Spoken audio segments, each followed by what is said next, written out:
थे। बहुत से धाकी धाकी पर म्यूजिक बजा रहे थे। बहुत से टेबल पर मिठाई और नमकीन रखे हुए थे। कुछ लोग माँ दुर्गा से प्रार्थना कर रहे थे। नील, नायरा और दादी माँ दुर्गा माँ के पास जाकर प्रार्थना करते हैं। दादी माँ, देवी दुर्गा के पैर के पास कौन है? वो है महिषासुर। नील,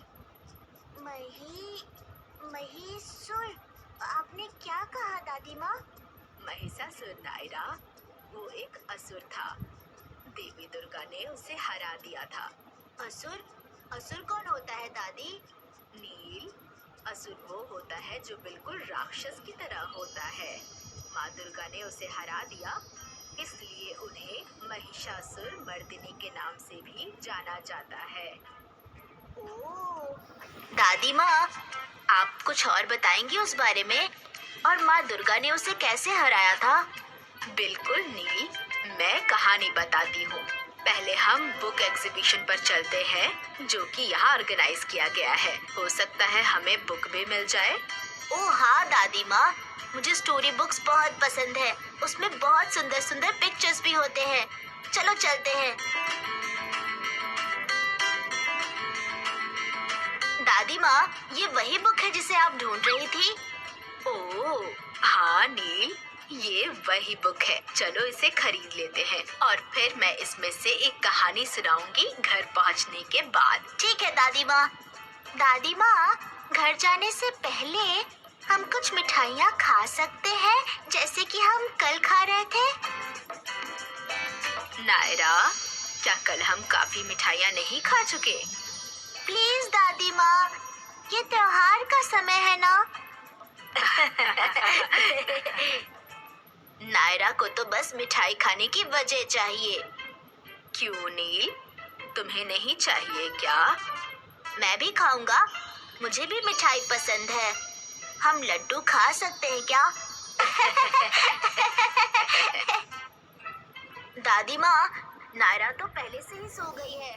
क्या आप मुझे कहानी सुनाएंगी प्लीज? जरूर नील।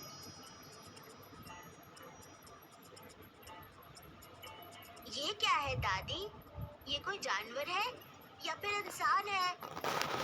ये है महिषासुर। ये एक असुर था। असुर मतलब राक्षस। इस असुर का सर भैंस का था। ओह, ये कहानी है महिषासुर की और माँ दुर्गा ने उसे कैसे हराया।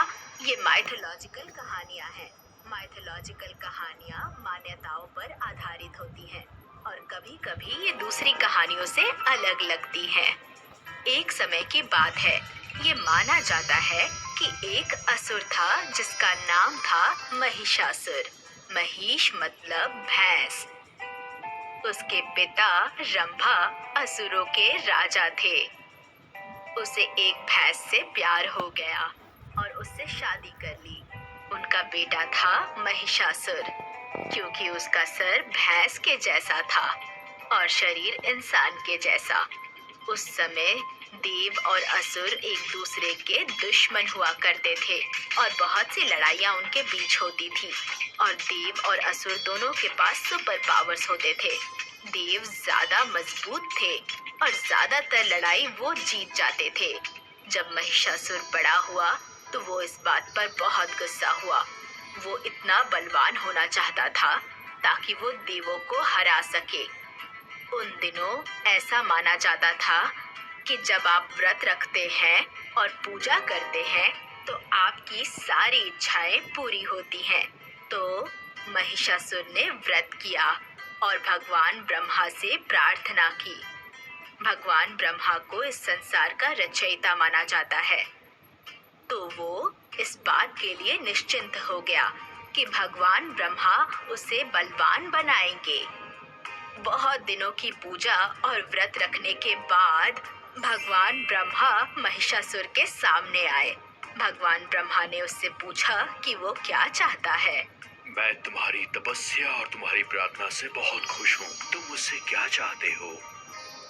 ओ भगवान ब्रह्मा, मुझे अमर बना दीजिए। मुझे हमेशा के लिए जीवित कर दीजिए। मुझे माफ कर दो। ये संभव नहीं है। कुछ और वरदान मांगो। ठीक है, मुझे ऐसा वरदान दीजिए कि मैं किसी देवता या किसी इंसान के हाथों नहीं मर सकूं। अगर मैं मरूं भी तो सिर्फ किसी औरत के हाथों ही। महिषासुर अब बहुत निश्चिंत हो गया कि अब उसे कोई नुकसान नहीं पहुंचा सकता। तो उसने पूरी दुनिया में शरीफ लोगों को मारना शुरू कर दिया। हर कोई उससे बहुत डरा हुआ था।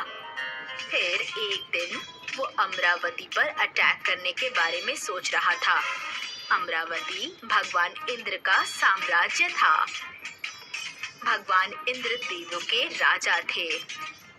महिषासुर ने साम्राज्य पर अटैक किया और गद्दी को भी हासिल कर लिया। महिषासुर ब्रह्मांड का राजा बन गया और लगातार लोगों को परेशान करता रहा। फिर एक दिन सभी भगवानों ने त्रिदेव से कंसल्ट किया। भगवान ब्रह्मा, भगवान विष्णु और भगवान महेश थे। उन्हें पता है कि कोई भी आदमी या कोई भी जानवर उसे नहीं मार सकता। तो उन्होंने सोचा कि हम अपनी सभी एनर्जी को मिलाकर एक औरत का निर्माण करेंगे जो उसे हरा सके। तो सभी भगवान इकट्ठा हुए और अपने सुपर पावर को इकट्ठा करके एक औरत का निर्माण किया। उन्होंने उसका नाम दुर्गा रखा। वो बहुत ही पावरफुल और डरावनी थी और उनके पास सभी भगवान की ऊर्जा थी। उन्हें शेर उनकी सवारी के रूप में दिया गया। तो वो महिषासुर से लड़ने के लिए गई। उनके शेर की दहाड़ को हर तरफ सुना गया। जल्दी ही महिषासुर ने ये सुना और लड़ने के लिए आ गया। औरत को देखकर उसे लगा कि वो आसानी से जीत सकता है।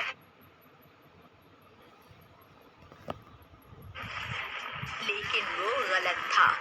एक डरावनी लड़ाई दोनों के बीच में शुरू हो गई। महिषासुर अपने भेष को बदल बदल कर पहले शेर बना और फिर हाथी बना, फिर आदमी और फिर भैंस। वो लड़ाई को जीतने की कोशिश करता रहा। ये लड़ाई 9 दिन और 9 रात तक चली। आखिरकार देवी दुर्गा ने महिषासुर को हरा दिया और इस तरह बुराई पर अच्छाई की जीत हुई। ये मम्मी हमेशा कहती है जो दूसरों का बुरा करते हैं वो हमेशा हारते हैं। हाँ नील, तुम्हारी माँ ने बिल्कुल सही कहा। तो ये है महिषासुर की कहानी। दुर्गा पंडाल में दुर्गा की मूर्ति इस कहानी को दर्शाती है। ओह, अच्छी कहानी है दादी माँ। Thank you. You are most welcome Neel. अब बहुत देर हो गई है, अपने रूम में जाकर सो जाओ। कल दशहरा है। कल त्योहार का बड़ा दिन है। हम सभी को सुबह जल्दी उठना है। ओके दादी माँ, गुड नाइट। गुड नाइट नील।